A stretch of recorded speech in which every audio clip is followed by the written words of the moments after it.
설치할 땐 물을 잠가야지. 깡통은 자 여기다 따로 모아놓자. 음식은 먹을 만큼만 하거라. 종이컵 대신 머그잔이 어때? 신문지는 따로 모으세요. 안 쓰는 전기코드는 빼놔야죠. 지구를 가장 빛나는 별로 만들어주세요. 한일 공동 캠페인.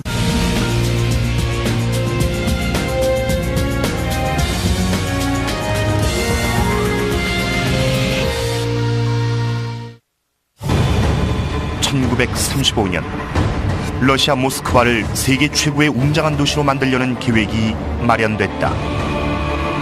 독재자이자 살인마였던 이오시프 스탈린은 자신의 뜻대로 조국을 지배하고자 철권을 휘둘렀다. He was able to transform an agricultural society into a world superpower in only a few short years. 개혁의 주무대는 모스크바였다. 70년이 흐른 지금 스탈린의 대역사는 흔적만 남아있다.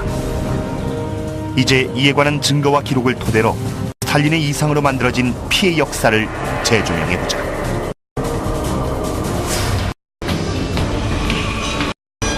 People would be brought here and then they would just disappear. 22,000 people out of more than probably 300,000 or 400,000 who worked on the canal died. 땅속 깊숙이 건설된 지하철과 높이 솟구친 마철로를 통해 러시아인의 삶과 스탈린의 거대 도시를 탐험해보자. 1935년 스탈린이 모스크바 개축 계획을 발표했을 땐 시민들도 그 파장을 헤아리지 못했다. 1917년 러시아 혁명으로 황제를 축출하고 역사상 최초의 공산국가를 세우면서 러시아인들은 20년간 혼란의 시대를 겪었지만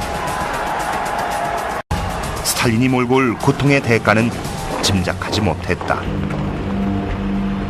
스탈린은 모스크바에서 황제 흔적을 지우고 모든 걸 바꾸려고 했다. 이 개혁은 잔인한 독재 정권을 기반으로 펼쳐졌다. 이제 모스크바로 가서 그 실상을 파악해보자.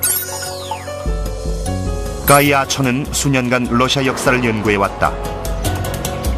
We all know about the atrocities of Stalin. We know about the brutality of the man. But I've come to Russia because I'm interested in seeing his mark in terms of the transport systems, the buildings, the architecture.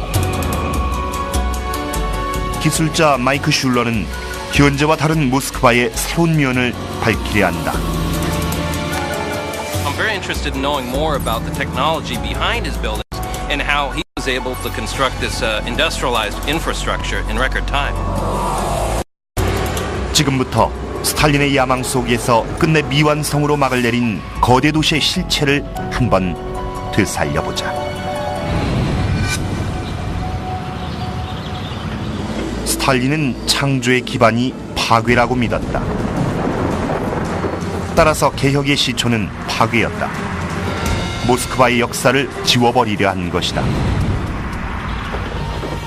이에 500년 동안 이룩한 모스크바의 역사적인 건축물을 파괴시켰다. 구세주 그리스도 대성당을 비롯해 역사가 깃든 건물은 모두 붕괴됐다. 폐허 속에서 새 역사의 기념비를 세우고자 한 것이 바로 소비에트 전당이었다. 이는 전례 없이 웅장한 세속의 사원이었다. 또한 공산주의 우월성을 기리는 표상이기도 했다. 하지만 이후 스탈린 시대는 실패로 평가받으며 역사에서 지워져야 할 대상으로 몰락했다. The irony is the cathedral was torn down, the palace was never built, and the cathedral was rebuilt in the 1990s. So there was no purpose in any of this. 하지만 스탈린이 끝없는 야심을 불태울 당시 소비에트 전당은 대역사의 중심이었다. 때문에 세계적 경쟁을 통해 설계를 기획했다. 그리고 2년 반에 걸쳐 270개의 설계를 심사한 끝에 최종안을 채택했다. 70년 전 당시에는 모두 시대를 앞선 설계 방식이었다. 아처는 모스크바 건축박물관에서 그 설계도를 찾았다. It was a huge competition for the Palace of the Soviets. It was international. 160 entries were submitted over 3 years. And many of them were fantastic. They were grand in their scope, very, very futuristic, very out of this world. In a lot of the drawings and a lot of the submissions, there's sort of an unreality about them. 그중 젊은 건축가였던 보리스 이오판의 설계가 가장 큰 주목을 끌었다. 이 3단식 건물은 계단을 통해 현관으로 이어졌고 꼭대기엔 거대한 노동자 조각상이 있었다. 스탈린은 이 설계를 채택했지만 한층 더 웅장함을 과시하고자 했다. 규모와 화려함을 배가하고 공산주의의 상징을 곳곳에 장식한 후 노동자 대신 레닌의 조각상을 세우려 했다. 이오판의 일은 이제 시작이었다. He and his team worked creating drawings for palaces. These are the original drawings. The building kept getting higher and taller. Everything became more grand. They were searching for perfection. It just went on and on. 사라진 전당의 흔적은 전철역을 통해 확인할 수 있다. 아처는 이곳에서 소비에트 전당의 옛 자취를 파악했다.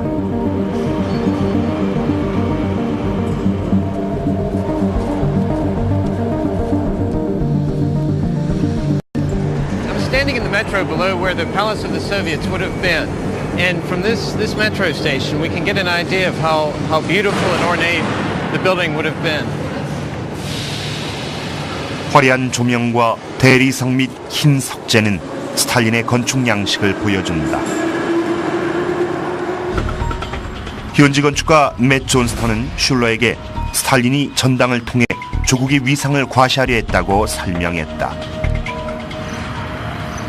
The original church, you can see the size of it. It's quite large. The Palace of the Soviets was to have been to the top of the Lenin statue. It was to have been a height of 1,365 feet. It's it was incredible. much larger. Sure. I've got a representation here which might help you to understand the size.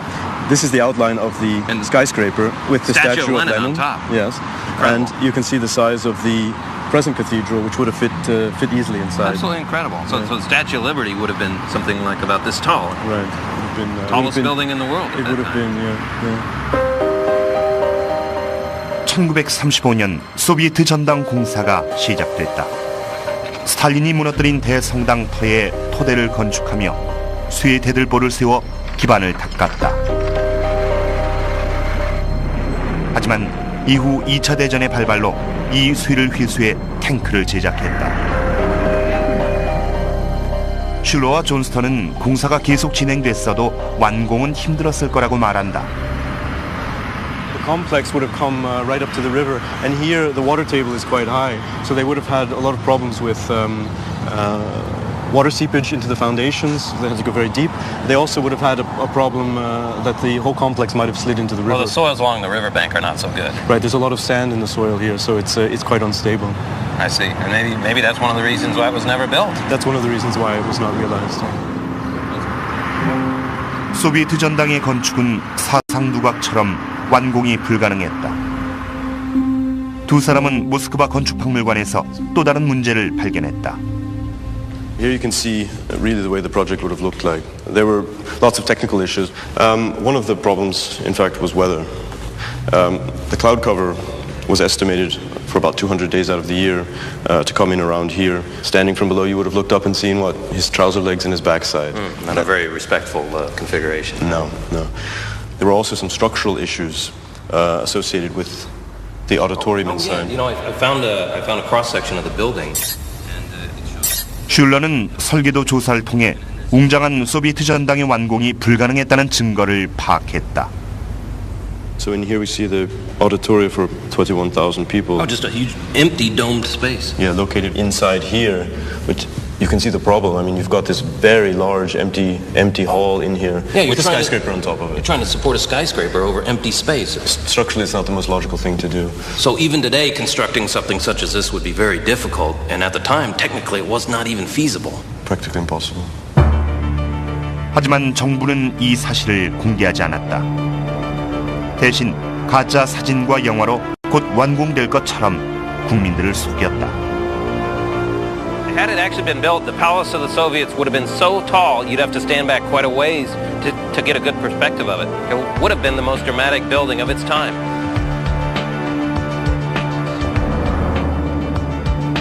대리석과 화산암 소재의 전당은 거대한 공회당을 거쳐 박물관과 로비, 식당과 대형 도서관이 미로처럼 이어졌다.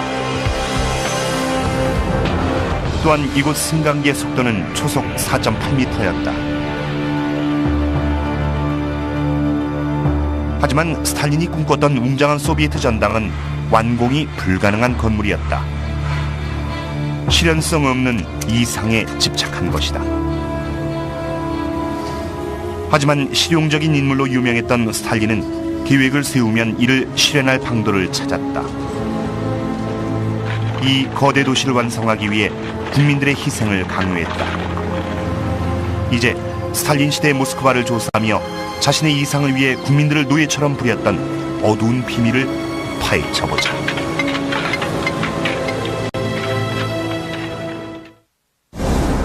제작진은 스탈린이 조국을 초강대국으로 만들고자 했던 역사를 조사하고 있다. 스탈린은 러시아 개혁을 위해 불가능에 가까운 목표를 밀어붙였다.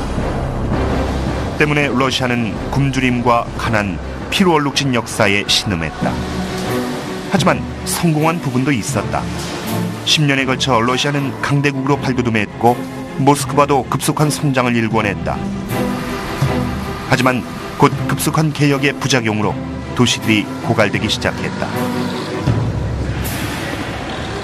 모스크바 인구는 2배로 늘었지만 매일 식수가 절반이나 부족했다. 스탈린은 물 부족 현상에 혁신적인 해결책을 마련했다. 대운하를 건설해 식수와 전력을 마련하고 대형 화물 수송망을 구축하고자 했다. 관건은 메마른 모스크바강과 볼가강을 연결시키는 것이었다. 모스크바의 젖줄을 되살리려 하는 것이다. 스탈린은 평소 스타일대로 거대한 운하를 단기간에 완공하고자 했다. 결국 4년 8개월 만에 128km에 걸쳐 깊이 5m, 폭 90m에 육박하는 대운하가 완공됐다. 스탈린은 대운하 건설의 위협으로 대대적인 선전 효과를 기대했다. 마천은 운하 전문가인 신시아 루더 교수를 찾았다. So clearly, so much detail and attention was paid to the waterways and canals and technical aspects, but also a great deal of attention was paid to the artistic aspects. There were very specific plans about the design of the architectural features along the canal, from the locks to the dams. Everything was put down to great detail, designed by the leading architects of the day, and also designed to create the impression that the journey down the canal was an artistic experience almost. And clearly, the statue of Lenin here is testament to that. This is quite monumental. Absolutely. Well, at 117 feet tall, it's the largest monument to Lenin standing in Russia. There was another 117-foot statue of Stalin across the canal from him. The statue of Lenin quite clearly is here, but I look across and the spot where Stalin was is empty. What happened? Correct. During the period of de-Stalinization, which happened in the late 1950s, all of the statues of Stalin, nameplates, everything started to be taken down. And one night, a crew came out to pull down the Stalin statue, which they did with great difficulty because it was such a magnificent sculpture and built so strongly. 스탈린의 동상은 철거 후 파괴됐지만 피 흘린 국민들의 희생에 비할 바가 아니었다. 스탈린은 운하 건설을 위해 노동자를 강제 징발했다. 이에 저항하는 사람은 비밀 경찰에게 고초를 겪었다. Cynthia, what does this beautiful church have to do with the building of the canal? As it turns out, this church is located in a monastery that was requisitioned by the Soviet secret police, the NKVD, to be the headquarters of the prison camp for the slave laborers who built this canal. So where did the laborers come from? Were they using political prisoners, common criminals? They actually were using both, depending on what the needs were. They arrested whoever they needed in order to complete the task. At one point, there were over 200,000 prisoners all along the canal in the Dmitrov camp. If they needed engineers, as they did, they arrested engineers. And in the meantime, the NKVD committed the ultimate sacrilege by turning this beautiful church and monastery into a prison camp's headquarters. Absolutely. 스탈린의 대역사 중 굴락이란 포로 수용소는 지금까지도 악명이 자자하다. 한때 운하건설의 인력을 위해 250만 명을 수감했던 적도 있다. 끌려온 노동자들은 곡괭이와 산만으로 운하를 건설했다. 인부들은 2억 세제곱미터의 흙을 파낸 후 700만 톤의 콘크리트를 부었다. 스탈린은 시간을 단축하고자 비밀리에 177대의 굴착기를 수입했다. 러시아의 긍지라 선전한 운하건설에 외국 기술을 도입한 것이다. 하지만 막대한 굴착기 비용보다 인명 손실이 더 심각했다. 아처와 루더는 당시 희생자를 추모하는 기념비를 찾았다. The most current data that we have is that 22,000 people out of the more than probably 300,000 or 400,000 who worked on the canal died. In addition, approximately 5,000 people were taken from the campsite to a place south of Moscow and shot. That doesn't take into account, however, the many thousands of people who potentially died in the infirmaries, the hospitals, and just along the canal due to illnesses that they might have had before they arrived. That's some very grim statistics. 하지만 사명감에 불타던 스탈린은 노동자의 희생엔 무관심했다. 한편 러시아 전역의 시골도 독재자의 파괴에 신음했다. 모스크바강과 볼가강 사이의 마을을 파괴하고 운하를 이었던 것이다. 스탈린의 기술자로 북적였던 이 마을도 지금은 교회 탑만 덩그러니 남아있다. The village of Kalyazin stood here. 2/3 of it were flooded. And the builders of the canal left the bell tower in the hope that they were going to be able to use it as a lighthouse for a passageway on the canal. 스탈린은 마을을 파괴해 운하를 건설한 후 전경마저 변화시켰다. 또한 복잡한 수문과 저수지 시설을 만들고자 파괴를 거듭했다. I'm here 80 miles northeast of Moscow at the beginning of the Moscow to Volga canal system. And although the Volga River and Moscow are approximately the same elevation, there's a series of hills in between. So Stalin had his laborers build a whole series of pump houses and reservoirs and single and double chamber locks to move the water and ships up and over those hills. 이 수문 설비로 수위를 40m 높여 저지대인 모스크바로 강물을 방류했다. 운하 중심엔 거대한 저수지를 건설해 볼가 강물을 담아 운하로 유입시켰다. The key to making the entire canal system work is this. I'm on the Moscow Sea, which is a huge inland reservoir. And it was formed after construction of the Ivankova Dam. And this dam literally changed the course of the Volga River. 볼가강과 모스크바강 사이에 510제곱킬로미터 저수지를 건설해 풍부한 식수를 공급했다. 128km의 운하를 따라 27km 수로를 거치면 급수시설이 나온다. 스탈린은 웅장한 운하에 걸맞게 수도 정화 시설도 독특하게 건축했다.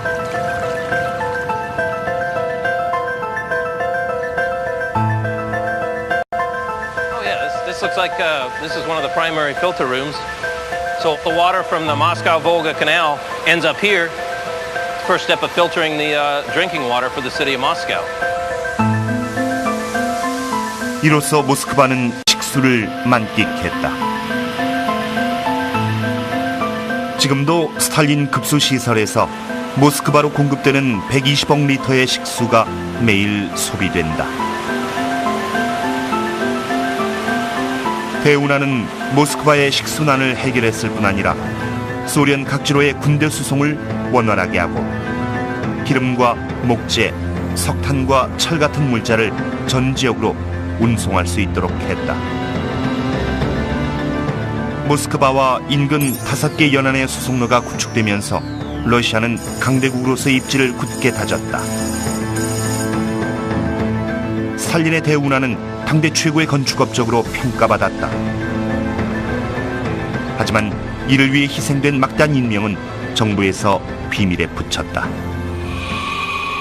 다음은 특권과 호사를 누리는 동시에 공포에 눌려 살았던 스탈린 시대의 상류층을 살펴보자. 독재 정권을 위해 건설했던 숨겨진 도시도 재조명해 본다.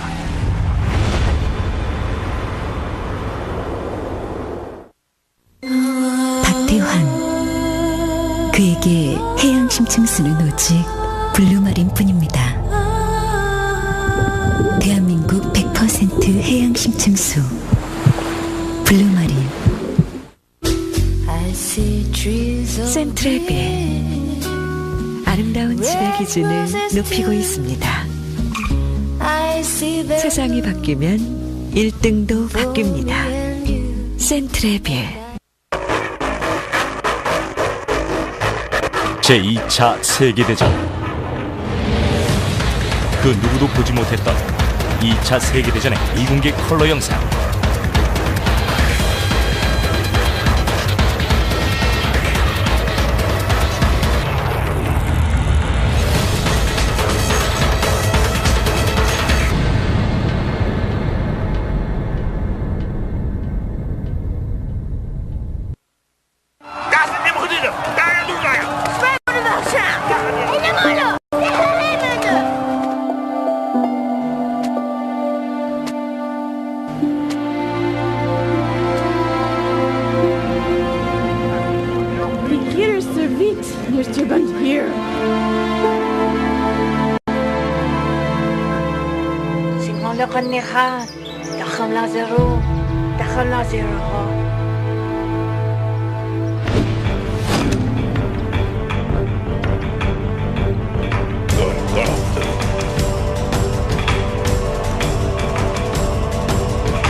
아처와 슐러는 스탈린의 거대도시에 대해 조사하고 있다. 스탈린은 모스크바 시민의 거주지까지 탈바꿈시켰다. 또한 시민의 일상을 통제하며 집단체제를 강요했다. 당시 사람들은 한 방에 모여 살며 세면시설과 부엌은 이웃과 공유했다. 스탈린은 초란 시민 거주지 옆에 공산당 상류층을 위한 복합 주거시설을 구상했다. 이곳은 이후 제방의 주택가로 불렸다. 스탈린은 소수 상류층의 호화주택을 선사했는데 지금은 모스크바 신흥 부호들의 보금자리로 변했다. 하지만 이곳이 공산당 상류층의 아파트였다는 사실을 아는 이는 드물다. 이제 건물 내부의 박물관을 찾아 제방의 주택가라 불린 시설의 당대 모습을 재조명해보자. 슐러는 현지 건축가인 맷 존스턴과 동행했다. This is the way an apartment during the Stalin period would have looked. So the museum set this up with period furnishings. Exactly. Over here, there's a desk. You can see this sort of big, heavy furniture. That's a great looking desk. I wouldn't mind having one in my own house like this. All of the furniture was actually numbered. For what reason? Well, it was numbered so you never forgot that it belonged to the state. This is an apartment as it would have existed at the time. You can see you've got several rooms, separate bedrooms, sitting rooms. And how would this apartment have compared with, say, the living conditions of an average Soviet? Well, it was huge, you know. A lot of people at the time, there were housing shortages, and a lot of people, say 4-member families, were living in one room like this. So one room this size was their entire flat? Yeah. That's incredible. So Stalin's officials were living in the best place in town? Yes, indeed. 아처는 아파트 단지의 극장에서 한때 이곳에 살았던 스탈린의 조카 딸 키라를 만났다.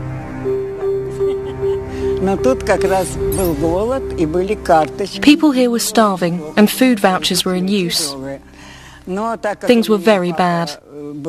Life was better for those like my father, who was in the military service. We lived well and had dinners provided by the Kremlin. But not everybody was so privileged. 지방의 주택지는 편의시설을 완비한 작은 마을이나 다름없었다. 뉴욕의 록펠러 센터와 같은 다용도 복합시설로 설계했기 때문이다. 아파트 거주민은 내부에서 풍족한 자급자족 생활을 누렸다.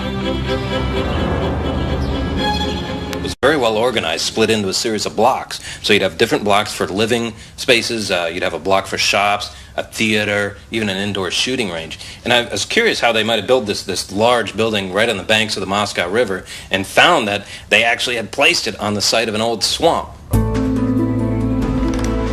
스탈린은 토양에 관계없이 크렘린과 마주한 강둑 옆에 부지를 정하고 건물을 세우라고 지시했다. 관료를 감싸안기 위해서가 아니라 감시가 목적이었다.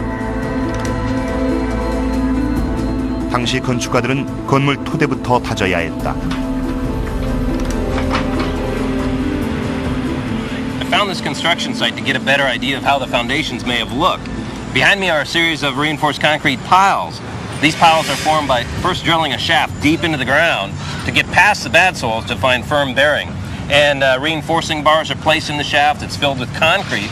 And Stalin's builders used some 3,000 of these shafts and a solid concrete mat 3 feet thick to support the enormous weight of the house and the embankment. And that's how they solved the problem of the marshy soils.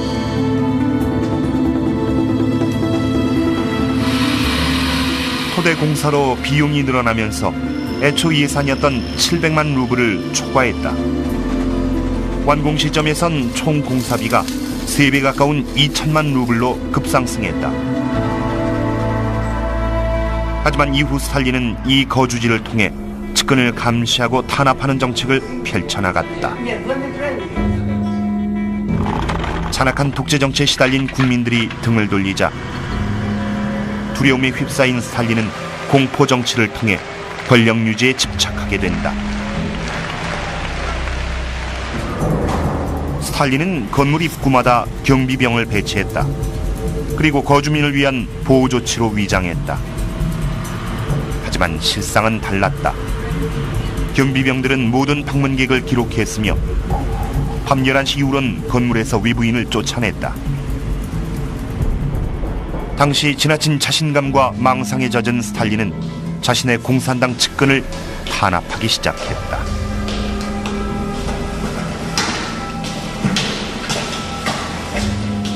낮엔 제방의 주택지가 호화로운 천국이었지만 밤이 되면 스탈린 비밀경찰의 탄압이 시작됐다.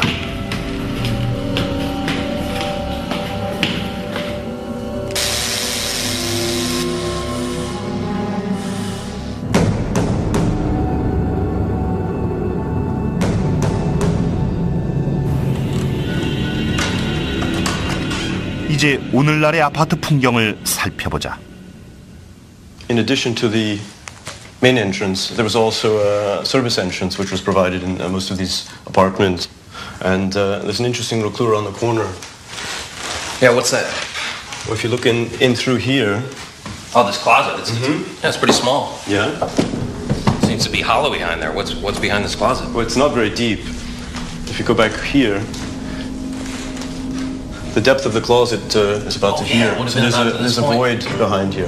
So this is probably where they would have had the service entrance. 당시 아파트 곳곳에 업무용 출입구는 서로 연결돼 지상의 승강기로 이어져 있었다.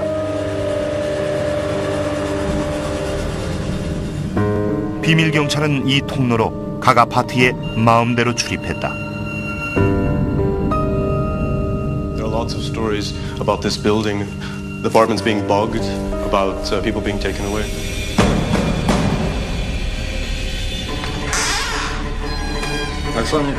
오랫동안 공산당에 충성한 인물도 숙청당하기 일쑤였다.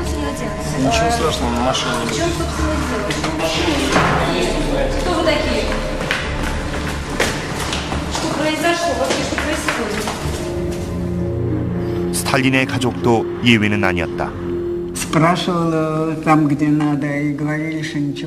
When they took my mother away, it was a nightmare. I kept on trying to find out what had happened to her, but they said they knew nothing.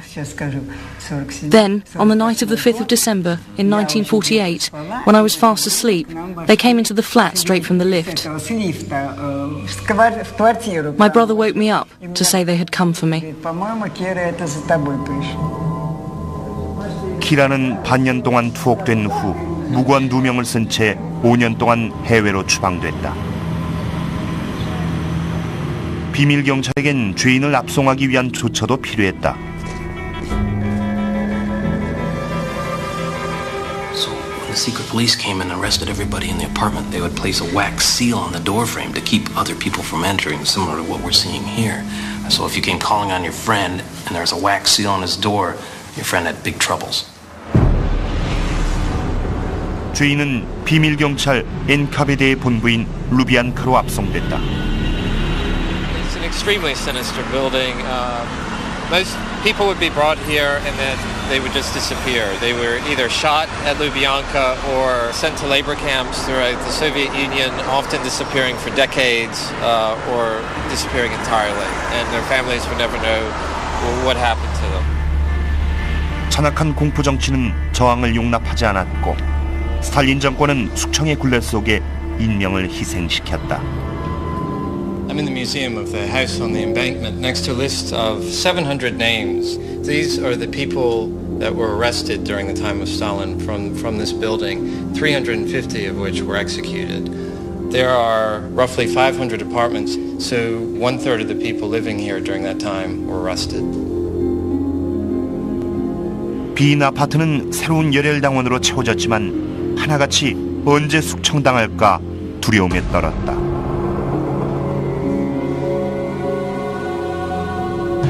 이제 그동안의 조사를 바탕으로 거주민들의 통제 수단으로 활용됐던 제방주택가의 기괴한 구조를 재조명해보자. 아파트 주민들은 서민보다 호화롭게 살았지만 늘 두려움에 떨었다. 입구에 경비병이 배치된 아파트엔 도청 루머까지 돌았다. 그리고 비밀 경찰은 충성심을 과시했던 측근을 업무용 통로로 잡아들였다.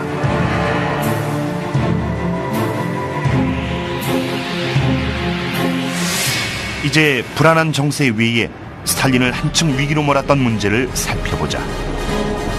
바로 스탈린 정권과 모스크바를 사지로 내몰았던 대애국전쟁과 2차 대전 시기다. 슐러와 저는 스탈린이 구상했던 1930년대 모스크바를 조사 중이다. 스탈린의 대역사는 모스크바와 시민의 삶을 변화시켰다. 하지만 그 대가로 수많은 인명이 희생됐다. 당시 총 700만 명이 체포됐으며 100만 명 이상이 처형됐다. 모두 혁명이란 미명 하에 희생된 것이다. 하지만 스탈린은 이에 그치지 않고 웅장한 지하철 건설을 계획했다. 거대도시의 위용을 과시하기 위해서였다.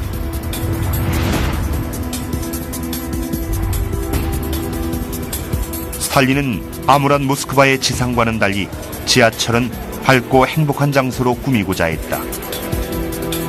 이를 위해 곳곳에 조명을 밝히고 넓고 개방적인 지하철을 건설했다. 대리석과 화려한 모자이크로 장식된 지하철은 시민들에게 천국과도 같았다. 하지만 이 모든 것은 암울한 일상을 지우려는 정부의 연출이었다. 스탈린이 세운 지하철은 전 세계를 통틀어 가장 화려하고 세련된 멋을 자랑한다. 현재 스탈린의 지하철은 확장 공사 중이다. 슐러는 러시아 건축공법 전문가인 브래드 맘스턴과 스탈린 시대 지하철의 모습을 조사 중이다. Yes, it's great. We've got building a modern metro. We've got all this high-tech mechanized equipment. The builders of Stalin's metro didn't have this, did they? No, not quite. Well, they did have the most rudimentary type of equipment, like pneumatic drills. Most of the work was actually done with basic mining tools, like this, old metal hammer, shovel, and pickaxes. Right. By laborers with their bare hands. They came by the thousands down into the tunnels, and they would just dig with their hands and carry the debris out in buckets. Just back to the top of the hole. backbreaking labor. It takes Yeah, it must have been almost impossible, but with so many people so enthused about building a new Russia, they made it happen. 스탈린의 다른 공사 현장과는 달리 지하철은 자원한 인부들의 손으로 완공됐다. 지하철은 소련 역사상 최대의 민간 공사로 진행됐는데 7만 5천 명의 인구 중 대다수가 여성이었다. 인부들이 자원하긴 했지만 지하철 공사 여건은 여전히 열악했다. It was very dark, very damp, incredibly dangerous. A lot of people were killed during construction through falling onto each other, being killed this way, or fires would start. Sometimes the hole itself would collapse and people would be lost that way too. It was incredibly dangerous.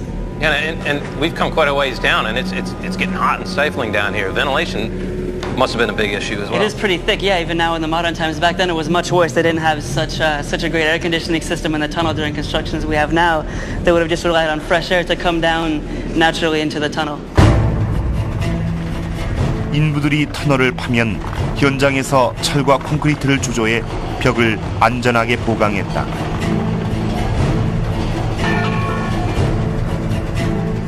그리고 공사 말미에야 조립용 콘크리트 자재를 쓰는 현대적인 공법을 도입했다. 방수층을 만들기 위해 시멘트 공사도 추가로 진행했다.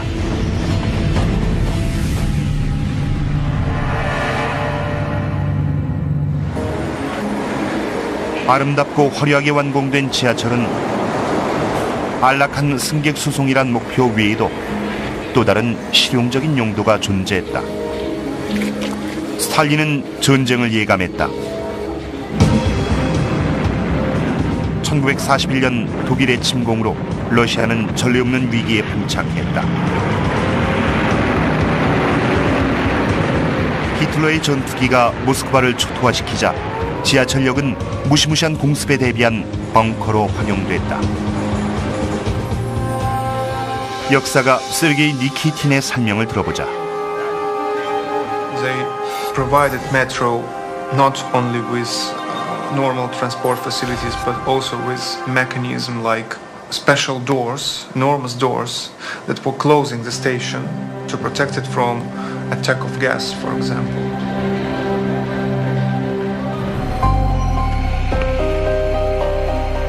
하지만 현재 모스크바의 지하철 밑엔 스탈린 정권의 또 다른 비밀이 숨겨져 있다. 슐러는 깊숙한 지하에서 건축물의 흔적을 발견했다. Apparently there was a second metro system, Metro 2, that Stalin had built specifically for security reasons, with a secret tunnel leading from the Kremlin to one of his private dashas outside Moscow. I'm here with Vadim, and he's going to take me underground to get some clues about its whereabouts.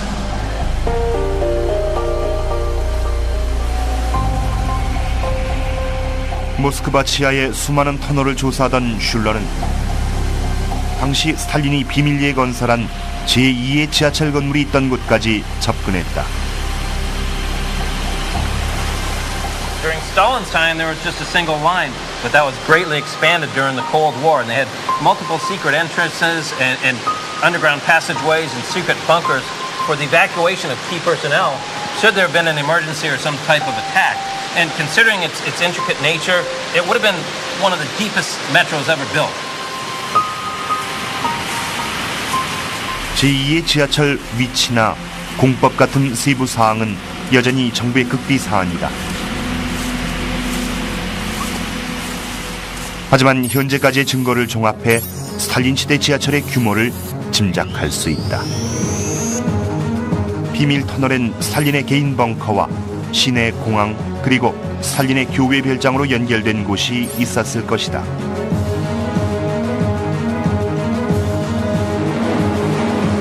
제2 지하철에 관한 루머는 여전하지만 모스크바 시민의 자랑거리인 스탈린의 지하철은 매일 수많은 승객을 운송하고 있다.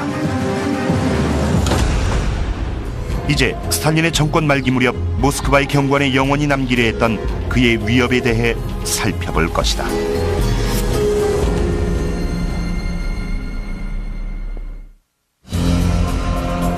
지금까지 우린 스탈린이 모스크바에 남긴 전례 없는 대역사의 웅장함과 그 이면에 숨겨진 비밀을 조사했다. 하지만 이를 위해 수많은 인명이 피를 흘렸다. 이제 슐러와 아처는 가장 놀라운 스탈린의 대역사를 조사할 계획이다. 스탈린은 나치 독일을 이긴 공산주의의 승리를 기리고자 새로운 모스크바 전경을 구상했다. 스탈린은 새로운 맞수인 자본주의 국가 미국 도시에서 영감을 얻었다. 1940년대 후반 스탈린은 7개의 마철로 공사를 지시했다. 7잠이라 불리는 이 건물들은 현재도 도시를 굽어보고 있다.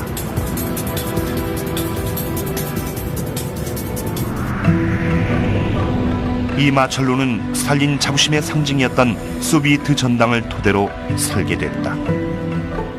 From these drawings, you can really see where the Seven Sisters got many of their ideas from the palace of the Soviets. You can see the Gothic architecture, the surge upwards, the tiers, and also the sheer size and magnitude of these buildings, really emphasizing the smallness of the individual in comparison to the state.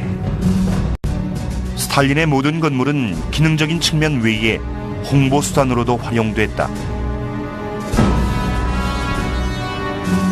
총 길이 240m에 높이 57m의 6톤짜리 첨탑이 세워진 모스크바 국립대학교는 세계 최고의 마철로다. 광활한 부지 위에 거대한 건물과 함께 T자 형태를 이루는 대학 건물은 2.5제곱킬로미터에 걸쳐 있다. 또한 내부 역시 화려함과 웅장함의 극치를 보여준다. 사실 스탈린은 이보다 7배나 큰 규모를 구상했었다. 대학 내부엔 웅장한 대강당과 화려한 로비를 건축했다. 또한 통로벽은 거울로 장식했다. 공산주의자의 동상으로 꾸며진 방도 있다. 마치 독재자의 과시욕이 깃든 전시장 같다. 모스크바 국립대학교는 미국의 엠파이어 스테이트 빌딩처럼 러시아의 대표 명소다. 슐러는 현대의 마철로 공사 현장을 통해 7자매의 공법을 파악하는 중이다. 선임 기술자 브래드 맘스턴도 함께했다.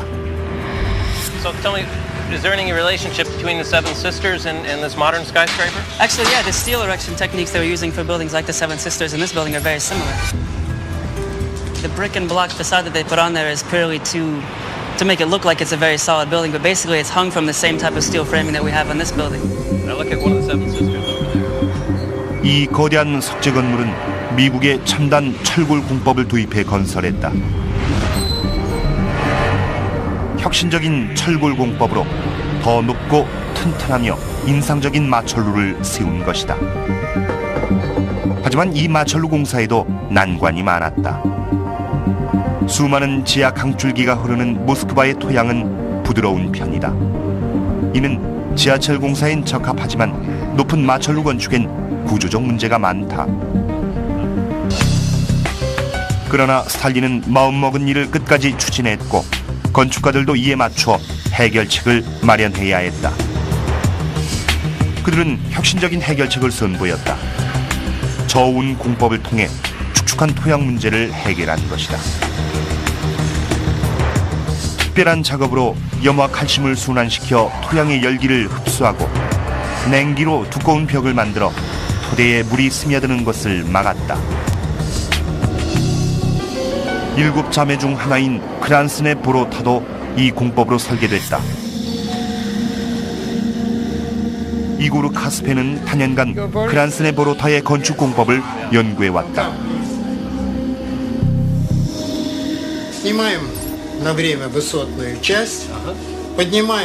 전철역 위에 세워진 이 마철루엔 새로운 지하철 입구가 건설됐다. 하지만 사를레는 추위에 토양이 확장되면 마철루의 토대가 한쪽으로 기울어질 가능성이 커서 구조적인 문제가 심각했다. 건물이 완공된 후 토양이 녹으면 마철루 토대가 침하될 수도 있었다. Instead, what they did was they built it on a 7-centimeter incline so that when the ground thawed, as the ground thawed, it would straighten into a vertical line. 마철루가 그 위용을 자랑하는 가운데 독재자의 건강은 날로 악화됐다. 하지만 웅장한 외관과 혁신적인 공법으로 완성한 마철루 속에서 스탈린의 위상은 한층 더 빛났다.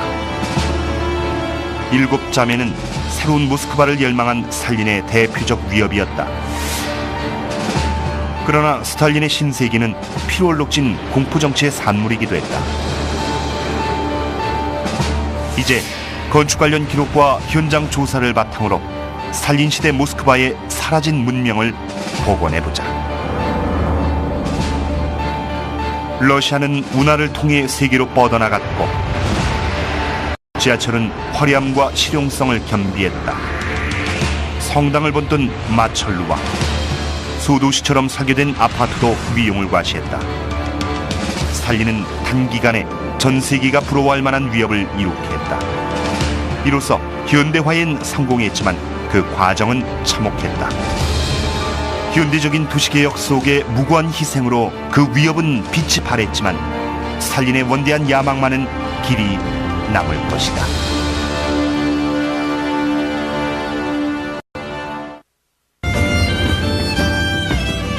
History Channel